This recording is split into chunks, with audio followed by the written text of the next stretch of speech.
Last lecture में हम लोग ये सब देख रहे थे ना, पायरोमेटा फॉस्फोरिक एसिड वगैरह, वही सब चल रहा था ना कि किसमें से वाटर निकालेंगे तो कि उसका नाम क्या हो जाएगा, ऑक्सीजन निकालेंगे तो उसके नाम में क्या चेंज आएगा, यही सब हुआ था ना पक्का। ठीक है, एक नया टॉपिक डालो, पॉलीमर्स ऑफ मेटाफॉस्फोरिक एसिड। ठीक है, अब देखो मेटाफॉस्फोरिक एसिड क्या होता है तुम्हारा, HPO3। ठीक है, पॉलीमर मतलब क्या, इसकी बहुत सारी यूनिट जब आपस में कंबाइन होती है तो वो एक पॉलीमर का फॉर्म बनाती है। ठीक है, जैसे देखो अगर मान लो दो यूनिट है, HPO3 की दो यूनिट है। ठीक है, तो HPO3 और ये HPO3। ठीक है, इनका जो ऑक्सीजन है वो एक दूसरे से क्या करता है, एक इंटरमोलिकुलर अट्रैक्शन फॉर्म करेगा ऐसे। ठीक है, तो ये डाइमेरिक फॉर्म बोलते हैं इनको हम लोग। डाइमर पता है ना, जब दो मॉलिक्यूल आपस में इंटरमॉलिक्यूलर अट्रैक्शन शो करेंगे, बाउंडेड हो जाएंगे एक दूसरे से, तो उसको अपन डाइमर बोलते हैं। तो दो मॉलिक्यूल मिले तो डाइमर, तीन मॉलिक्यूल मिले किसके, HPO3 के, मेटाफॉस्फोरिक एसिड के। जब तीन आपस में मॉलिक्यूल मिलेंगे तो तीन तरफ से अट्रैक्शन होगा और फाइनली इसको मैं क्या बोलूँगा, ट्राइमर।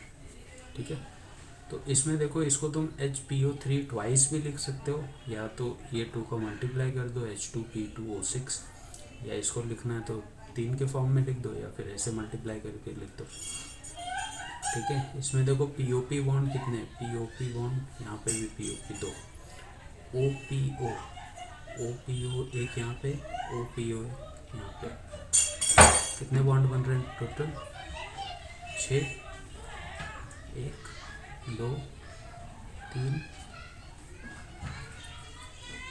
6 कहाँ से बने हैं इसमें, OPO। अच्छा 1 2 3 4 5 6। ठीक है, 6 बॉन्ड है। PP बॉन्ड कितने इसमें, एक भी नहीं है।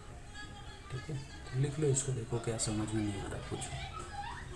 रूल्स फॉर पायरो देखो क्या बोल रहा है। When one water molecule is removed from two molecules of parent acid then the name of acid begins with pyro. मतलब मान लो अगर तुम्हारे पास फॉस्फोरिक एसिड है, कितने फॉस्फोरिक वो बोल रहा है, दो मॉलिक्यूल्स पेरेंट के, इसके दो मॉलिक्यूल्स मतलब H3PO4 के जब दो मॉलिक्यूल्स को मैं आपस में कंबाइन करता हूं तो इसमें से अपने आप क्या होता है, वाटर निकल जाता है और ये ऑक्सीजन की क्या हो जाती है, इससे लिंकेज बन जाती है ऐसे।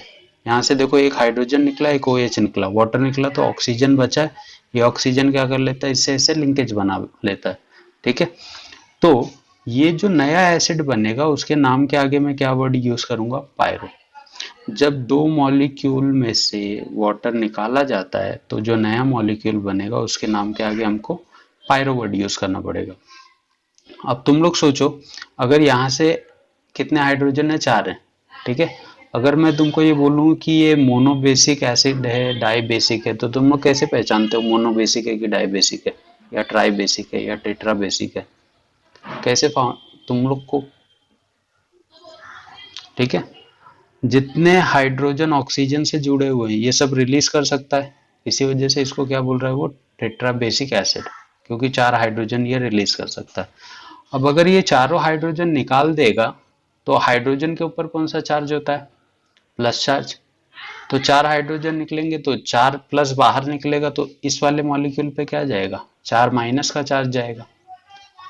ठीक है, तो ये जो आयन बना है देखो, एनायन बनाएगा, ये एनायन बना है ना तुम्हारा, तो इसको मैं क्या बोलूंगा, पायरोफॉस्फेट आयन। मतलब इसकी वैलेंसी कितनी, -4 की, इसको 4 इलेक्ट्रॉन जब मिलेंगे तभी ये बॉन्ड बनाएगा। तो यही देखो P2O7 माइनस, 4 की वैलेंसी है और एक मैग्नीशियम पे +2 का चार्ज होता है, तो दो मैग्नीशियम पे कितने होंगे, +4 होंगे। तो ये +4 इससे कंबाइन होकर क्या बना देता है, Mg P2O7। क्या लिखा है नाम देखो, मैग्नीशियम पायरोफॉस्फेट। क्लियर है। When one oxygen atom removed from pyro acid, the name of the acid begins with hypo। अभी जो तुमने पायरो एसिड बनाया था H4P2O7, इसमें से अगर मैं एक ऑक्सीजन निकाल दूं तो इसका नया मॉलिक्यूलर फॉर्मूला क्या बनेगा, H4P2O6। इसको मैं क्या बोलूंगा, हाइपोफॉस्फोरिक एसिड। पायरोफॉस्फोरिक एसिड में से जब एक ऑक्सीजन निकालते हो तो वो किस में कन्वर्ट हो जाता है, हाइपो में। जैसे ये स्ट्रक्चर था, इसमें से हम लोग ने देखो ये बीच वाला ऑक्सीजन क्या कर दिया, निकाल दिया, तो डायरेक्ट ये बन गया। ठीक है, तो इसको हम लोग हाइपोफॉस्फोरिक एसिड बोलेंगे। अब देखो इसी पे एक क्वेश्चन है, विच of the following contains PP bond.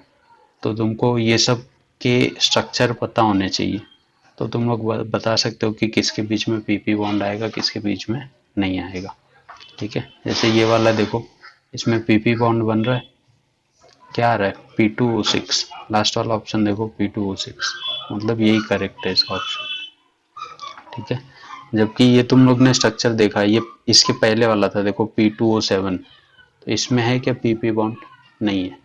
ठीक है, P2O6, और पहले एक स्ट्रक्चर हम लोग ने ये भी देखा है P2O6 और P3O9, इसमें भी तुम देखोगे तो पीपी बॉन्ड तुमको नहीं दिखेगा। तो ये हाइपोफॉस्फोरिक एसिड में तुमको पीपी बॉन्ड देखने को मिलता है, और ऐसे क्वेश्चंस पूछ सकते हैं हम लोग एग्जाम में। Compounds of oxygen family. अब देखो ऑक्सीजन में नॉर्मली कौन कौन से ऑक्साइड्स हैं, तो सबसे पहले तो तुम्हारा ऑक्सीजन का अगर मैं मेन कंपाउंड देखूं तो सबसे पहले O2। ठीक है,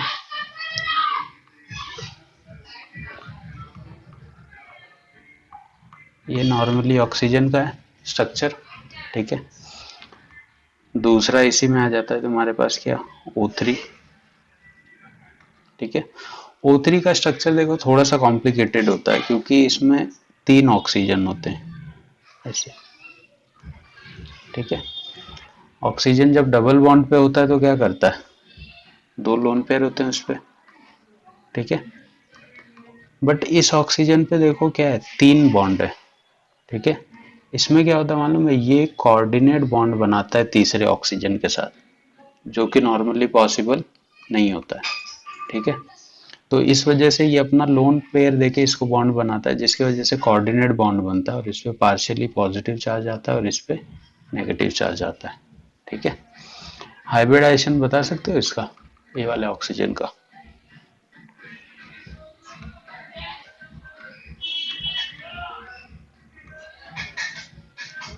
क्या,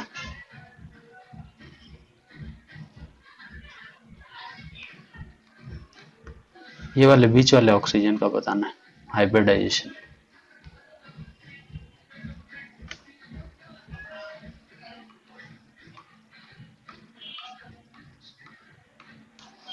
sp2।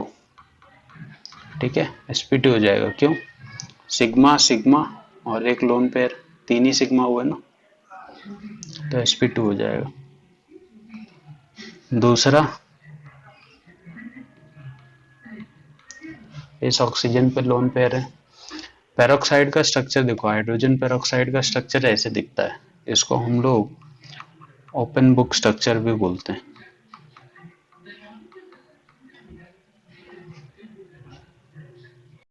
ठीक है, सल्फर का ऑक्साइड है SOCl2 पहला। ठीक है, ऐसे दिखेगा तुमको स्ट्रक्चर। अब देखो हाइब्रिडाइजेशन निकालोगे तो sp3 मिलेगा इसका भी। ठीक है, बट बॉन्ड कितने दिख रहे हैं, सिग्मा सिग्मा 3 ही बॉन्ड है, एक लोन पेयर है, तो पिरामिडल शेप का होगा। SO2Cl2, अगेन इसका भी हाइब्रिडाइजेशन निकालोगे तो sp3 आएगा, बट ये टेट्राहेड्रल शेप का होगा। कुछ ऑक्साइड के जो सल्फर के कुछ मेन ऑक्साइड हैं, जैसे SO2 SO3, ये तुमको रिएक्शन में भी देखने को मिलेंगे। ठीक है,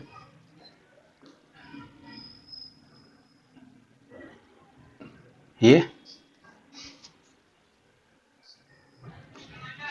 क्या, इसमें देखना SO2 SOCl2 है ना, तो कितने सिग्मा बॉन्ड है इसमें, एक यहाँ पे होगा, एक यहाँ पे, एक यहाँ पे, 3 सिग्मा एक लोन पेयर है, 3 सिग्मा एक लोन पेयर मतलब sp3, बट बॉन्ड कितने आ रहे हैं, 3 बॉन्ड है, एक लोन पेयर है, तो शेप क्या हो जाएगा, वो 3 और 1 वाला कॉम्बिनेशन बताया था ना तुम लोग को हाइब्रिडाइजेशन में, पिरामिडल शेप।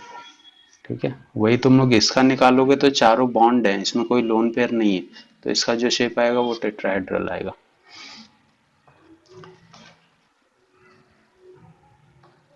ये अलग है रे, इसमें 2 ऑक्सीजन है, इसमें एक ही ऑक्सीजन है, तो शेप तो अलग होएगा ही ना। बेसिकली देखो SO2 angular shape, SO3 trigonal planar, ठीक है। अब ये SO3 के जब 3 मॉलिक्यूल आपस में कंबाइन होते हैं तो ये H3O9 बनाता है, ट्राइमर्स बनाता है कुछ ये फॉर्म में।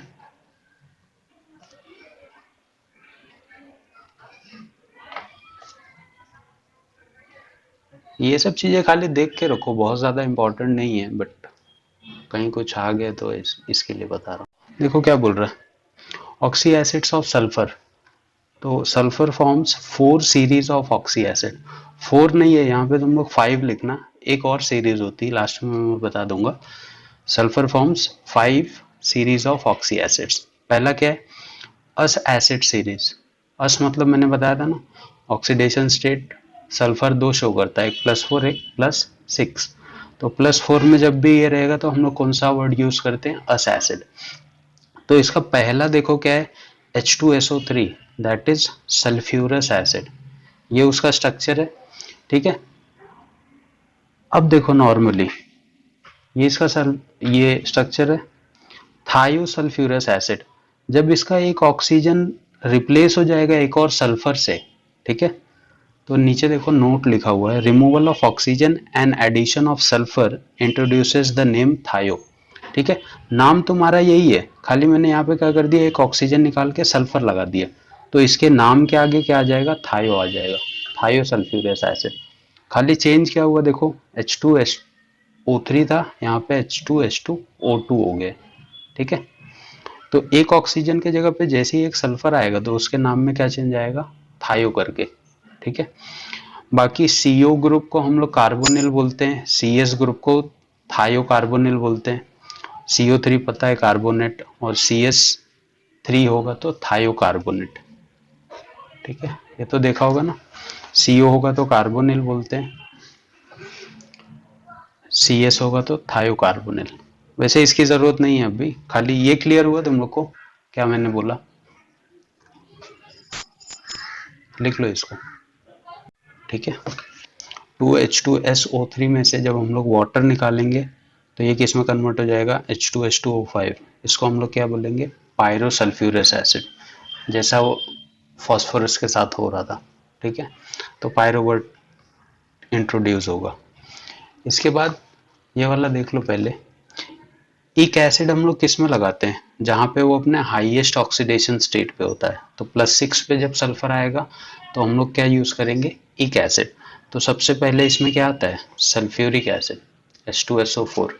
ये देखो नॉर्मली स्ट्रक्चर है H2SO4 का, ठीक है। अब थायो वर्ड कब इंट्रोड्यूस होता है, क्या बोला अभी जस्ट मैंने पहले, जब एक ऑक्सीजन निकाल के सल्फर डाल देंगे। तो इस वाले स्ट्रक्चर में देखो बाकी सब सेम है, खाली इस ऑक्सीजन के जगह पे एक सल्फर डाल दिया, तो इसका नाम क्या हो गया, थायोसल्फ्यूरिक एसिड, ठीक है, क्लियर है। और मान लो ये दोनों हाइड्रोजन निकाल दें, हाइड्रोजन पे पॉजिटिव चार्ज होता है, इसके जगह पे अगर कोई मेटल डाल दें, मेटल पे भी पॉजिटिव चार्ज होता है, मान लो यहाँ पे सोडियम डाल दिया, यहाँ पे सोडियम डाल दिया, तो इसी का स्ट्रक्चर क्या हो जाएगा, Na2H2O3, राइट है। उसका नाम क्या होगा देखो, सोडियम थायोसल्फेट। ये सल्फेट आयन है ना, समझा ये कॉन्सेप्ट कि नहीं। ये तुम्हारे, ये देख OH यहाँ पे H था, ठीक है। यहां से अगर मैं H निकालूंगा तो H अगर प्लस के फॉर्म में निकलेगा तो इस पे क्या आएगा, माइनस। यहां से भी H अगर प्लस के फॉर्म में निकलेगा तो इस पे क्या आएगा, माइनस, ठीक है। तो बचा क्या मेरे पास, H2O3 2 माइनस, इसको ऐसे लिख सकता हूं मैं, ठीक है। तो इसको तुम क्या लिख रहे थे, थायोसल्फ्यूरिक एसिड, राइट है। बट इसका नाम क्या हो जाएगा, अब ये आयन हो गया ना, तो इसको हम लोग क्या बोलेंगे, सल्फेट आयन, ठीक है। अब इसका अगर -2 का चार्ज मेरे को हटाना है तो मैं इसको कोई मेटल दे सकता हूँ क्या, जैसे सोडियम में 2 इलेक्ट्रॉन डोनेट करता है ना, ठीक है। इस पे +2 का चार्ज होता है, +1 का चार्ज होता है, तो अगर मैं 2 सोडियम लेके आऊं तो ये इससे कंबाइन हो सकता है क्या, कंबाइन हो जाएगा तो क्या होगा, Na2SO3, ये पूरा क्या हो जाएगा, न्यूट्रल हो जाएगा। तो इसी के नाम को उसने क्या लिखा था, पहले ये सल्फेट आयन था, बट सोडियम से जुड़ने के बाद ये क्या हो जाएगा, सोडियम सल्फेट। अब ये आयन जब खत्म हो जाएगा तो आयन मेरे को निकालना पड़ेगा, नाम क्या हो जाएगा इसका, सोडियम सल्फेट। क्लियर है?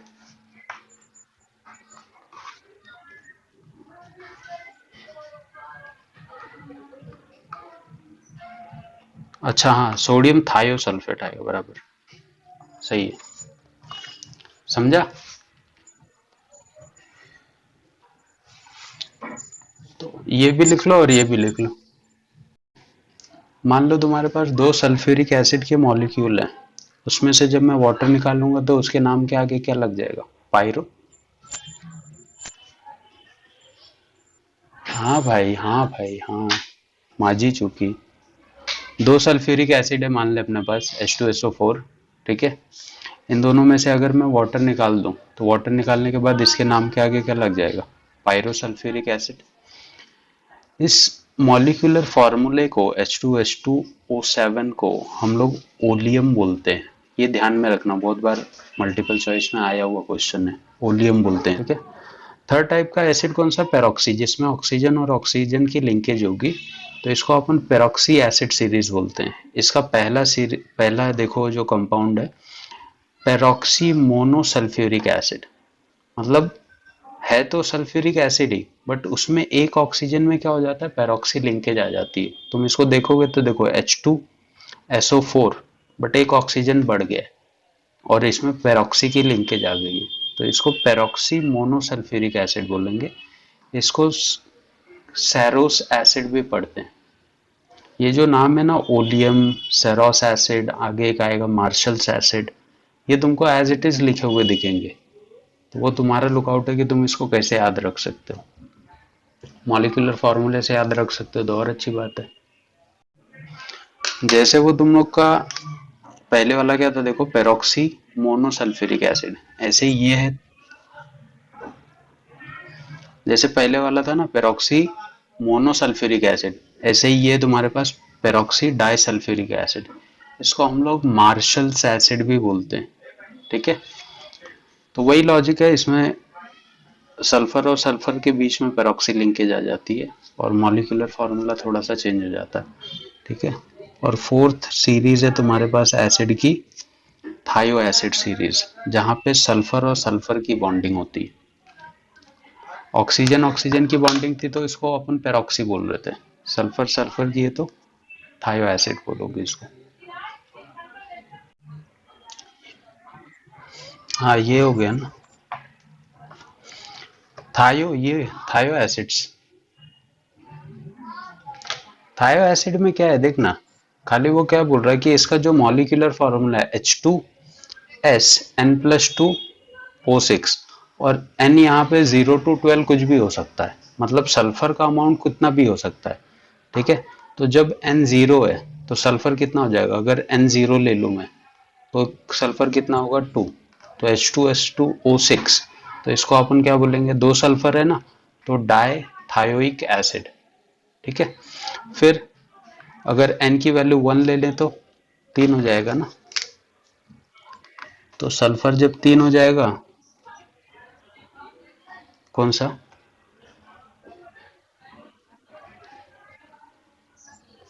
ये साइड OH है, ये सब साइड वाले सारे OH हैं,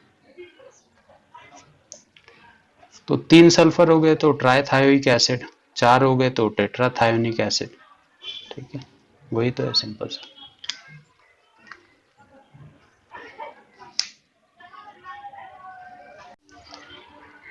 कार्बन जब हम लोग कंपाउंड पढ़ना स्टार्ट करते हैं तो सबसे इंपॉर्टेंट है इनके एलोट्रॉप्स।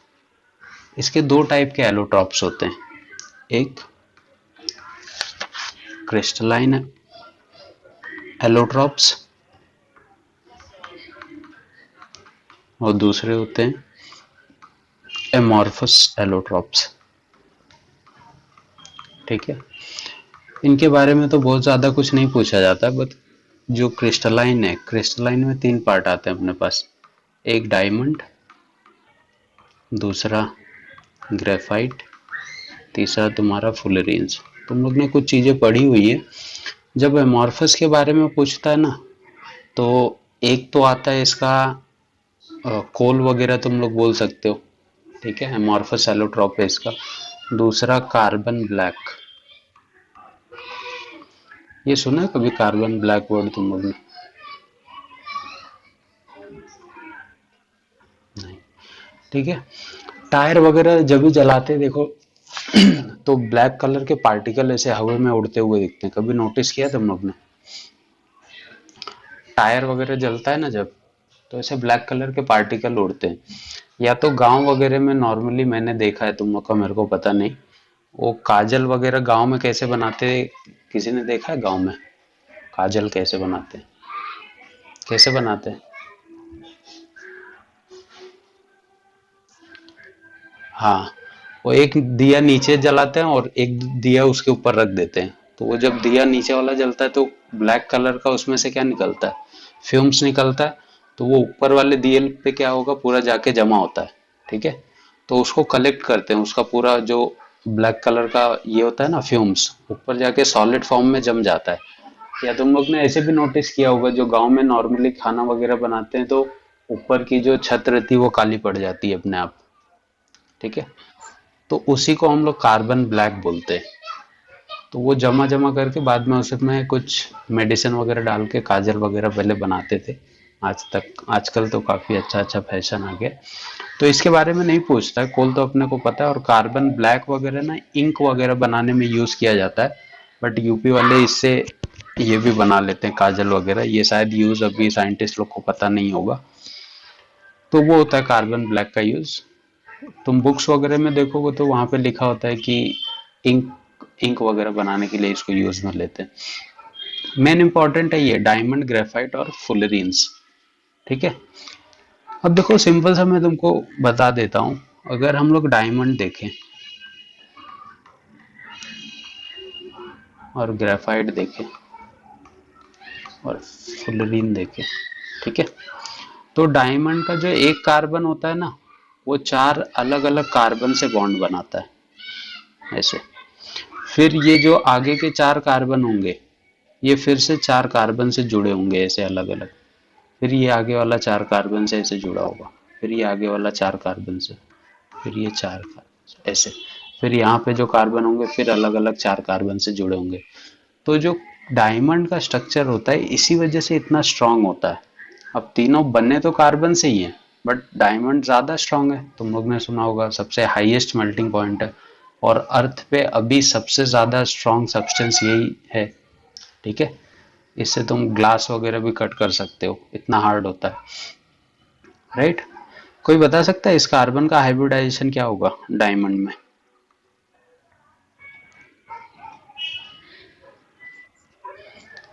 sp3, ठीक है। और देखो ग्रेफाइट का स्ट्रक्चर कैसा होता है मालूम है? ये ऐसे साइक्लोहेक्सेन के स्ट्रक्चर में कंबाइन होते हैं ये लोग ऐसे आगे की तरफ, ठीक है। और इनका स्ट्रक्चर ना ऐसे लेयर्स में होता है, मतलब पहली लेयर, फिर इसके नीचे सेकेंड वाली लेयर होगी ऐसे, ठीक है। तो ग्रेफाइट का स्ट्रक्चर तुमको ऐसे दिखता है। तो यहाँ पे जब तुम लोग नोटिस करोगे ना, मान लो ये बीच वाला कार्बन में पकड़ लूं, तो ये कितने से कितने अलग अलग कार्बन से बॉन्ड बना रहा है? सिर्फ 1 2 3। और कार्बन के आउटर मोस्ट में कितने इलेक्ट्रॉन होते हैं? 4, ठीक है। तो 3 बॉन्ड तो बन गए, एक इलेक्ट्रॉन फिर भी क्या होता है इसके पास बचा रहता है। तो ये नॉर्मली लेयर्स के फॉर्म में होता है, इसीलिए सॉफ्ट होता है। ग्रेफाइट क्या है? सॉफ्ट है काफी, ठीक है। बट ये फ्री इलेक्ट्रॉन की वजह से क्या होता है मालूम है? जब इसमें तुम लोग इलेक्ट्रिसिटी पास करोगे ना, तो ये इलेक्ट्रॉन मूव करता है, जिसकी वजह से हम लोग ग्रेफाइट को क्या बोलते हैं? गुड कंडक्टर, ठीक है। जबकि डायमंड में कोई भी फ्री इलेक्ट्रॉन नहीं है, जिसकी वजह से ये क्या होता है? बैड कंडक्टर, ठीक है। नेक्स्ट अगर मैं फुलरेंस के बारे में बताऊं, तो फुलरेंस का भी स्ट्रक्चर ऐसे ही होता है। बट फुलरेंस में क्या होता है, तुम लोग ने सुना होगा कि ये फुटबॉल के जैसा शेप होता है इसका। इसमें कुछ जो रिंग होती हैं वो तो साइक्लोहेक्सेन की होती है, ठीक है। कुछ रिंग होती हैं साइक्लोपेंटेन की, जैसे ये, ठीक है। कुछ रिंग क्या होंगी, साइक्लोहेक्सेन की, कुछ रिंग साइक्लोपेंटेन की, ठीक है। तो अगेन यहाँ पे भी अगर तुम कार्बन को देखो तो इसका हाइब्रिडाइजेशन क्या बताओगे, ये वाले कार्बन का, sp2। इसका भी हाइब्रिडाइजेशन ग्रेफाइट के ही जैसा होता है, sp2। तो ये क्या होगा, गुड कंडक्टर की बैड कंडक्टर। तो ये भी काफी अच्छा कंडक्टर माना जाता है, जबकि इसको हम लोग फुलरेंस को सुपर कंडक्टर में काउंट करते हैं, इतनी अच्छी कंडक्टिविटी शो करता है ये, ठीक है। यूज किधर नहीं होता है, जैसे ऑप्टिकल कनेक्टिविटी वगैरह करनी होती है ना, तो वहाँ पे फुलरेंस के ट्यूब्स यूज करते हैं हम लोग ऑप्टिकल कनेक्टिविटी में। या तुम लोग नेट वगैरह पे सर्च मारो तो तुमको और डिटेल मिलेगी कि फुलरेंस अभी इसका ज़्यादा यूज़ नहीं है, बट जैसे जैसे नैनो टेक्नोलॉजी बढ़ेगी ना, फुलरेंस के यूज़ बढ़ते जाएंगे, क्योंकि इसकी कंडक्टिविटी तेज है, तो इसको मदरबोर्ड वगैरह में भी यूज़ करते हैं। कंडक्टिविटी अच्छी है ना, तो नॉर्मली कंप्यूटर्स को वही तो चाहिए कि कोई ऐसा मटेरियल हो जो कंडक्टर अच्छा हो, तो वहाँ पे यूज़ कर सकते हैं इसको। तो जहाँ पे भी तुम, कॉपर से अच्छे कंडक्टर है ये। और मेटल क्या होता है, खराब होता है। कार्बन कार्बन को अगर कहीं रख देगा तो खराब थोड़ी होगा, नॉन मेटल है ना। तो इसका एडवांटेज है एक्चुअली। वो पहले तुम लोग ने देखा नहीं था, पहले सब एलसीडी वगैरह चलती थी, बड़े बड़े बल्ब चलते थे, वो सबको रिप्लेस करते जा रहा है। जो एलईडी की लाइट आती है, देखा होगा, प्लास्टिक जैसा दिखता है खाली वो, लेकिन उसमें जो लाइट इंटेंसिटी होती है वो काफी स्ट्रांग होती है। देखा है ना एलईडी लाइट्स छोटी वाली, तो उसमें तुम देखोगे तुमको बल्ब वगैरह कहीं पे, बल्ब वगैरह नहीं दिखेगा कहीं पे, वो खाली चमकता है जोर का एकदम। तो नॉन मेटल धीरे धीरे मेटल को रिप्लेस करने के लिए ही यूज, धीरे धीरे तुमको वही देखने को मिलेगा। नॉन मेटल से बनने वाले जो मटेरियल है ना, वो काफ़ी स्ट्रांग होते हैं, उनकी स्ट्रेंथ काफ़ी ज़्यादा होती है। मेटल तो ऑक्सीजन पाएगा तो खराब होगा, नॉन मेटल पे कितना भी ऑक्सीजन पानी डालो कोई फर्क नहीं पड़ने वाला। तो तुम लोग ने नोटिस किया होगा, पहले जो चीज़ें मेटल की बनती थी अब धीरे धीरे फाइबर की बनती जा रही है, ठीक है। उनका अपीयरेंस भी अच्छा दिखता है और मतलब ज़्यादा दिन तक चलती भी है। बाइक वगैरह पे देखो, ब्रिटल तो होते हैं। अब मेटल भी तू ठोक देगा एकदम जोर से तो बस हो गया ना, वो भी तो पचक पिचक जाएगा, बल्कि ज्यादा बेकार दिखेगा। एक बार टूट जाएगा तो आदमी रिप्लेस करके दूसरा डाल सकता है। मेटल पचक गया तो फिर उसको फिर से फुगाओगे तो कहीं ना कहीं वो डैमेज दिखते ही रहता है। ब्रिटल होता है, बट धीरे धीरे उनकी भी स्ट्रेंथ पे वर्क किया जा रहा है, आगे चल के में भी और अच्छे खासे फाइबर्स तुमको देखने को मिलेंगे। कंपाउंड्स ऑफ कार्बन फैमिली, तो मैंने तुमको बोला है सेकंड पीरियड और थर्ड पीरियड के एलिमेंट के बारे में ही पढ़ना है। सेकंड में कार्बन, उसके नीचे सिलिकॉन, थर्ड पीरियड में। कार्बन एलोट्रॉपिक फॉर्म दो टाइप से, जैसा मैंने तुमको बताया, उसका एमॉर्फस और वो भी फॉर्म लिख सकते हो चाहिए तो, बट ज़्यादा इंपॉर्टेंट ये क्रिस्टलाइन वाले होते हैं। तो इसमें डायमंड, ग्रेफाइट और फ्लोरीन। नीचे तुमको ग्रेफाइट का इंट्रोडक्शन रहेगा, लिख लो यहाँ तक पहले। ये तुम्हारा ग्रेफाइट का है, स्क्रीनशॉट ले लो चाहिए तो। डायमंड का भी दिखा देता हूँ, फुलरेंस का भी, ना टाइम बच जाएगा ना भाई। आलसी हो रहे तुम लोग एक नंबर के। ग्रेफाइट का भी तो ये देखो ऐसे लेयर्स में होता है, तो यहाँ की बॉन्ड लेंथ अलग होती है और ये लेयर की बॉन्ड लेंथ अलग होगी। तो ये वाला नहीं भी बनाओगे चलेगा, ऐसे दिखता है तुमको ग्रेफाइट। sp2 हाइब्रिडाइज बताया ना, ले लो स्क्रीनशॉट। ये इसका साइड व्यू है एक्चुअली, साइड में से ऐसे दिखता है, बट इसकी जरूरत नहीं तुमको, ये इंपॉर्टेंट है, ठीक है। हुआ।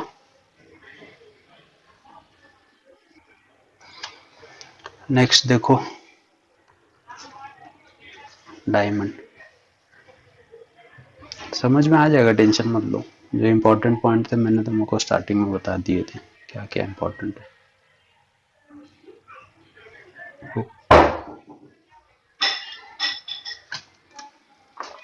फिर ये डायमंड का स्ट्रक्चर जैसे मैंने बताया था, देखो तो ये वाला बनाना है तो बनाओ, ये सॉलिड फॉर्म में ऐसे दिखता है, इसकी जरूरत नहीं है, ये पता होना चाहिए तुमको। यहाँ पे देखो कार्बन कार्बन का बॉन्ड एंगल भी लिखा हुआ है 1.54 एंगस्ट्रॉम हुआ।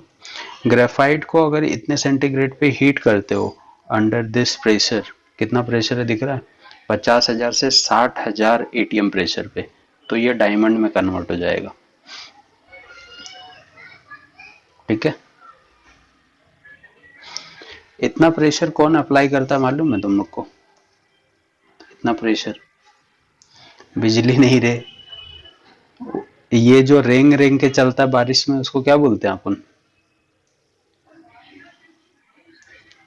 अर्थवर्म नहीं रे, वो उसके ऊपर सन कुछ स्नेल, स्नेल, हाँ वाह वाह स्नेल, हाँ और स्नेल का जो टीथ होता है ना, उसके उसके टीथ इतने स्ट्रांग होते हैं ना कि उनके अंदर उतना प्रेशर होता है कि वो लोग के अगर दांत के नीचे तो ग्रेफाइट डाल देगा ना, तो वो लोग इतना प्रेशर अप्लाई कर सकते हैं कि वो उसको डायमंड में कन्वर्ट कर सके, उनके पास इतना प्रेशर होता है, सोच।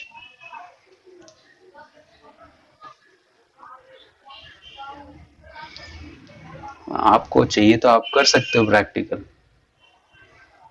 ऐसा होता है, उतना स्ट्रांग उनका टीथ होता है।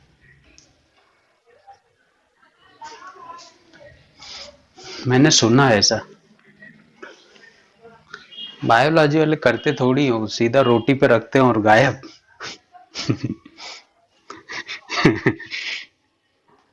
उनको कहाँ है ये सब का टाइम मिलता है प्रैक्टिकल वैक्टिकल करने का। सीधा स्नेल दिखा, मेंढक दिखा, अर्थवॉर्म दिखा, सीधा रोटी ब्रेड सेजवान, बस खत्म हो फिर। हुआ ये, इसीलिए तो लोग बायो में ज्यादा इंटरेस्टेड रहते हैं, बायो में अलग अलग डिशेस खाने को मिलती है भाई। ये देखो ये फुलरिन का स्ट्रक्चर है, कोई पेंटागोनल रिंग रहेगी, कोई हेक्सागोनल, तो यहीं तक चाहिए तो करो।